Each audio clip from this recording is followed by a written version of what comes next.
नमस्ते दोस्तों, मैं हूं अजय डोले। मैं सभी 9वीं के छात्रों का मेरे YouTube चैनल पर फिर से सब छात्रों का मैं स्वागत करता हूं। दोस्तों, हम हिंदी विषय का अध्यापन कर रहे हैं। तो दोस्तों, आज हम देखेंगे हमारा अगला पाठ चौथा, किताबें। यह एक पद्य पाठ है दोस्तों, और इस पाठ के लेखक या कवि है गुलजार। तो दोस्तों, प्रस्तुत कविता में गुलजार जी ने पुस्तकों के साथ मनुष्य के पुराने और प्रगाढ़ संबंधों और उनके साथ बिताए गए पुराने क्षणों को याद किया है। किताबों के माध्यम से रुखों और फूलों के आदान प्रदान तथा निजी जीवन में पुस्तकों की वजह से जुड़ने वाले प्रेम संबंधों का चित्रण कवि ने इस कविता में किया है। इसके साथ ही उन्होंने पुस्तकों के दुख दर्द, उनसे मनुष्य की बढ़ती दूरियों तथा कंप्यूटर के कारण पुस्तकों को पढ़ने में सुविधाओं आदि का मार्मिक चित्रण इस पद्य पाठ में किया है। तो दोस्तों, हम देखते हैं किताबें, यह कविता, और इस पाठ के रचयिता है, लेखक है गुलजार। देखते हैं हम दोस्तों हमारी कविता किताबें क्या कहती है हमें। तो कवि गुलजार कहते, देखो पहली पंक्तियों में, किताबें झांकती है बंद अलमारी के शीशों से। कवि गुलजार कहते, देखो सुंदर शब्दों में, किताबें झांकती है बंद अलमारी के शीशों से, बड़ी हसरत से तकती है, बड़ी हसरत से तकती है, महीनों अब मुलाकातें नहीं होती, महीनों अब मुलाकातें नहीं होती, जो शामें उनकी सोहबत में कटा करती थी अब अक्सर। तो दोस्तों, कवि हमें बताते हैं, हम शब्दार्थ देखो तो झांकना पहली पंक्ति में है, उसका अर्थ है छिपकर दिखना, तकना यानी ताकना, देखना, और अलमारी यानी ऐसी जगह होती है कि कई खानों वाला लोही लकड़ी का वह बड़ा ढांचा होता है, उन्हें हम कपाट कहते हैं हमारी भाषा में। हसरत यानी कामना, उम्मीद, इच्छा, तकना यानी देखना, सोहबत यानी संगत, गुजरना यानी बीतना, कदरे यानी मायने, मूल्य। तो दोस्तों, देखते हैं हम इन पंक्तियों का अर्थ। तो कवि गुलजार जी हमें बताते हैं इन पंक्तियों में से कि देखो दोस्तों, कवि कंप्यूटर के युग में किताबों की पहली जैसी उपयोगिता न रह जाने पर अपनी तीव्र मानसिक पीड़ा का चित्रण करते हुए कहते हैं कि आजकल किताबें अलमारियों में रखने भर की चीज हो गई है, अब उन्हें अलमारी से निकालने की जरूरत ही नहीं पड़ती। अब कंप्यूटर का बोलबाला है, कंप्यूटर के स्क्रीन पर ही हम किताबें देख सकते हैं, पढ़ सकते हैं। तो कवि आगे कहते हैं कि बंद अलमारी की ओर देखने पर ऐसा लगता है जैसे किताबें अलमारी के शीशों से कवि की ओर झांक रही है, देख रही है। वे कामना करती है कि उन्हें बाहर निकालकर कोई पढ़े, वे अलमारी में, बंद अलमारी में रखे हुए सवार कर। कवि कहते हैं कि अब तो महीनों गुजर जाते हैं, उन किताबों से मिलना ही नहीं होता, यानी मैं पढ़ता ही नहीं हूँ, सिर्फ देखता हूँ कि अलमारी में रखे अपनी किताबें। एक समय ऐसा था जब उनकी शाम इन किताबों को पढ़ने में लगा करती थी कवि गुलजार के, अब अक्सर ऐसा नहीं होता। इस प्रकार वह अपनी तीव्र मानसिक पीड़ा इस पंक्तियों के माध्यम से हमें बताते हैं। अगली पंक्तियां देखते हैं हम, क्या कहते हैं कवि। वे कहते हैं कि गुजर जाती है कंप्यूटर के पर्दों पर, बड़ी बेचैन रहती है किताबें, उन्हें अब नींद में चलने की आदत हो गई है, जो कदरे वे सुनाती थी कि जिनके सेल कभी मरते नहीं थे, वो कदरें अब नजर आती नहीं घर में, जो रिश्ते वे सुनाती थी वो सारे उधड़े उधड़े हैं।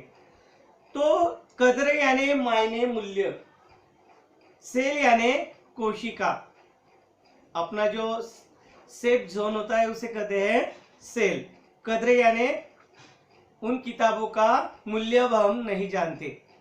दोस्तों कवि हमें बताते हैं, इन पंक्तियों के माध्यम से हम देखते हैं क्या कहते हैं। कवि गुलजार जी हमें बताते हैं कि कंप्यूटर आने के पहले उनकी शाम किताबों में पढ़ने में बिता करती थी। कवि कहते हैं कि कंप्यूटर आने के पहले उनकी शाम किताबें पढ़ने में बिता करती थी, सारा समय किताबें वे पढ़ा करते थे। वे आगे कहते हैं कि पर जब से कंप्यूटर युग आ गया है, घर में कंप्यूटर आ गया है, तब से वे कंप्यूटर पर ही पढ़ते लिखते हैं।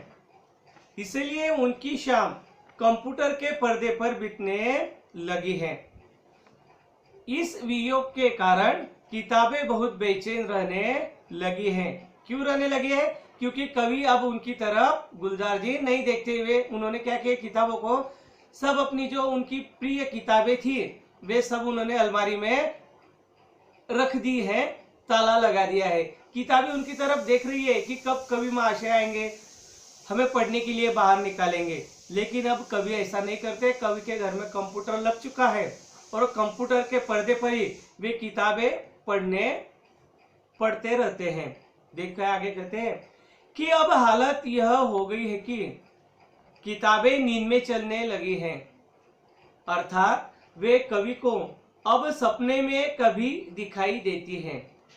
इन किताबों से जिन मानव मूल्यों की जानकारी मिलती थी और जो अक्षुण्ण हुआ करते थे, वे मानव मूल्य अब घर में नजर नहीं आते हैं। वे मानव मूल्य अब घर में नजर नहीं आते हैं। ये किताबें रिश्तों संबंधों के बारे में बताती थी। तो दोस्तों जब कंप्यूटर हमारे घर में नहीं आया था, हमारे सबसे मनोरंजन का माध्यम था किताबें। कई प्रकार की किताबें, विषयों पर आधारित किताबें, उनको हम पढ़ा करते थे। लेकिन जब से कंप्यूटर मोबाइल आया है, कंप्यूटर और मोबाइल के पर्दे पर ही हम ये किताबें कम पढ़ा करते हैं। तो कवि अपनी मानसिक पीड़ा इन शब्दों के माध्यम से हमें बताते हैं। तो अगली कविता देखते हैं हम। दोस्तों अगली पंक्तियां देखते हैं हम। वे कहते हैं, देखो दोस्तों, जो रिश्ते वे सुनाती थी वह सारे उधड़े उधड़े हैं। जो रिश्ते वह सुनाती थी वह सारे उधड़े उधड़े हैं। कोई सफा पलटता तो एक सिसकी निकलती है। कई लफ्जों के मानी गिर पड़े हैं, बिना पत्तों के सूखे टूंड लगते हैं वे सब अल्फाज, जिन पर अब कोई मानी नहीं उगते। देखो कवि कहते हैं हमें कि जो रिश्ते वो सुनाती थी, कोई सफा पलटता तो एक सिसकी निकलती है। कई लफ्जों के मानी गिर पड़े हैं, बिना पत्तों के सूखे टूंड लगते हैं वो सब अल्फाज, जिन पर अब कोई मानी नहीं उगते। जुबा पर जो जायका आता था, जो सफा पलटने का, अब उंगली क्लिक करने से बस झपकी गुजरती है। तो दोस्तों कवि कहते हैं हमें, देखो शब्दार्थ देखते हैं हम। उधड़ना, सिलाई टूटना, सफा यानी पन्ना, सिसकी यानी धीरे धीरे रोने का शब्द, किताबें सिसकियां निकाल रही है। लफ्ज यानी शब्द, टूंड यानी ठूठ, मानी यानी अर्थ, जुबा यानी जीभ, जायका यानी स्वाद। तो दोस्तों देखते हम यह पंक्तियां। बहुत कुछ तह बह तह खुलता चला जाता है पर्दे पर, किताबों से जो जाती राब्ता था कट गया है। तो जायका स्वाद देखा हमने, तबहत यानी परत दर परत, पर्दा यानी कंप्यूटर का पर्दा, जाति यानी निजी, राब्ता यानी संपर्क। तो दोस्तों हमें कवि करना चाहते हैं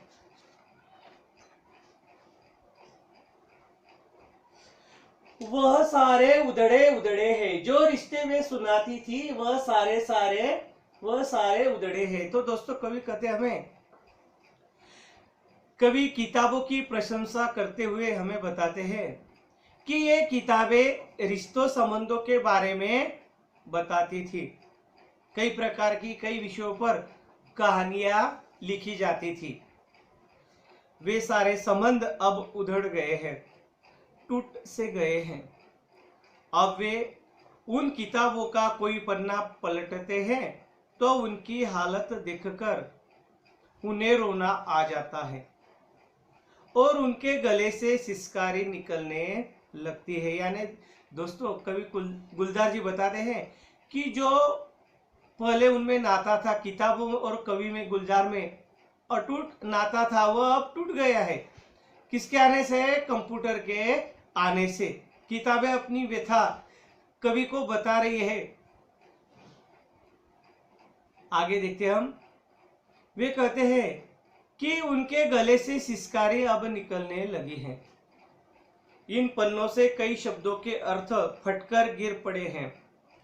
बिना अर्थ वाले शब्द ऐसे दिखाई दे रहे हैं जैसे वह बिना पत्तियों वाला कोई ऐसा ठूठ हो जिस पर अब कोई अर्थ नहीं उगने वाला। यानी कोई सफा पलटता तो एक सिसकी निकलती है, कई लफ्जों के मानी गिर पड़े हैं।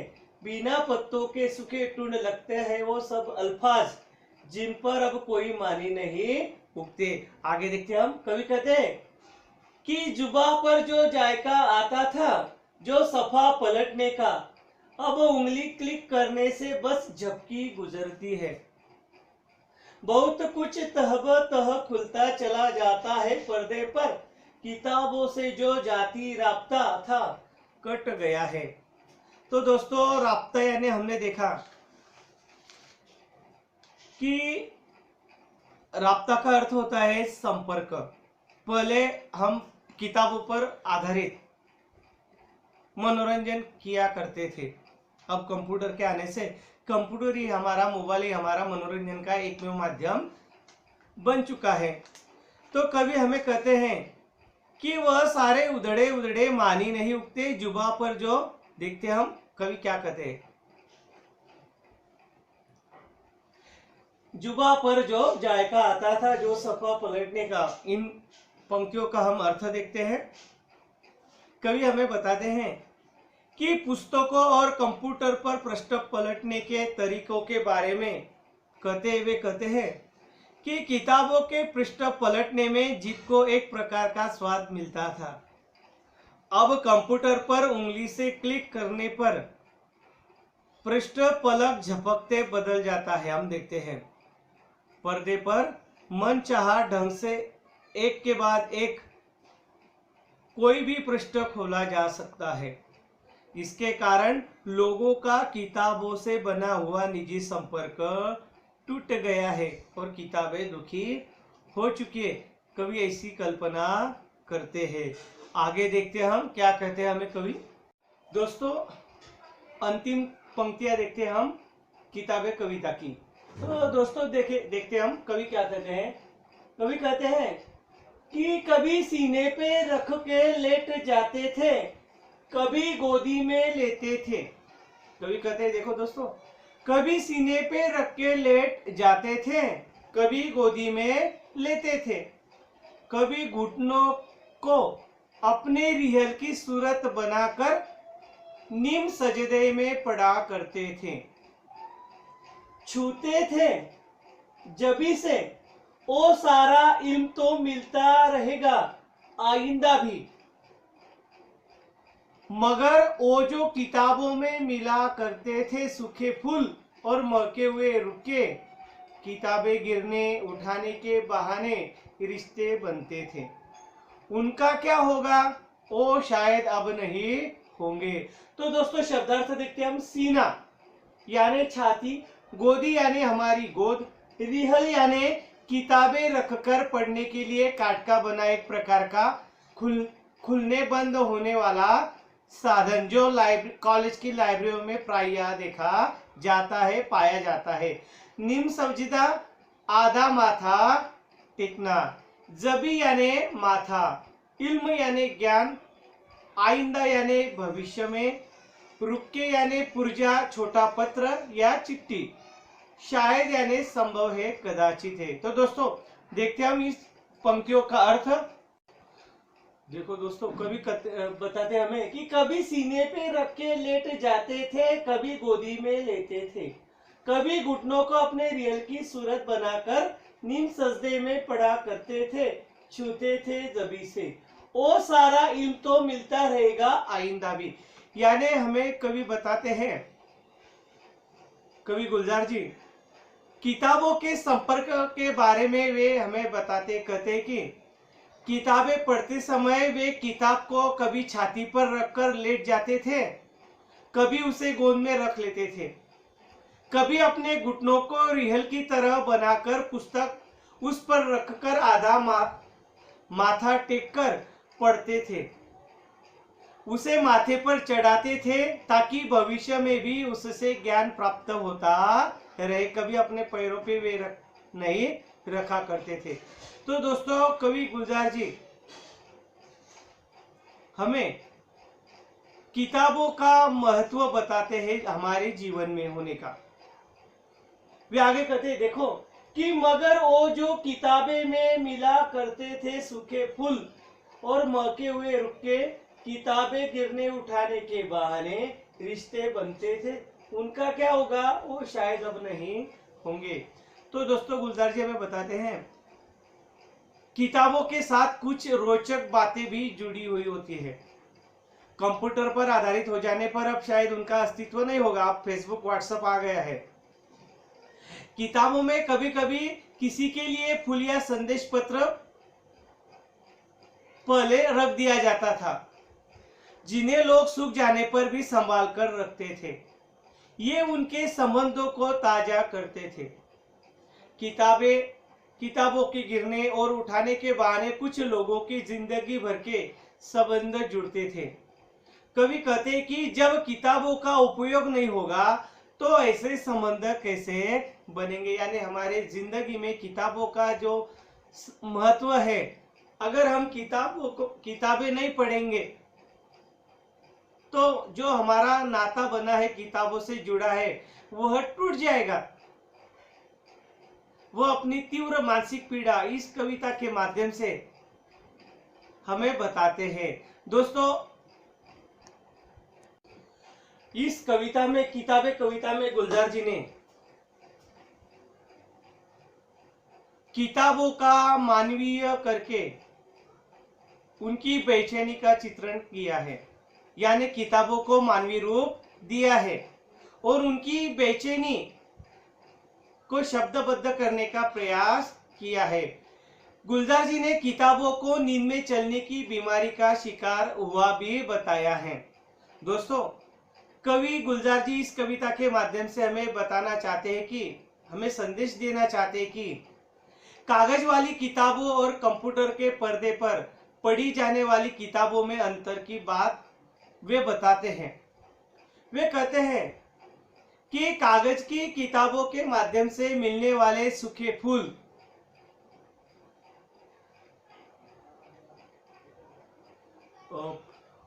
और किताबों में अंतर उन्होंने बताया है।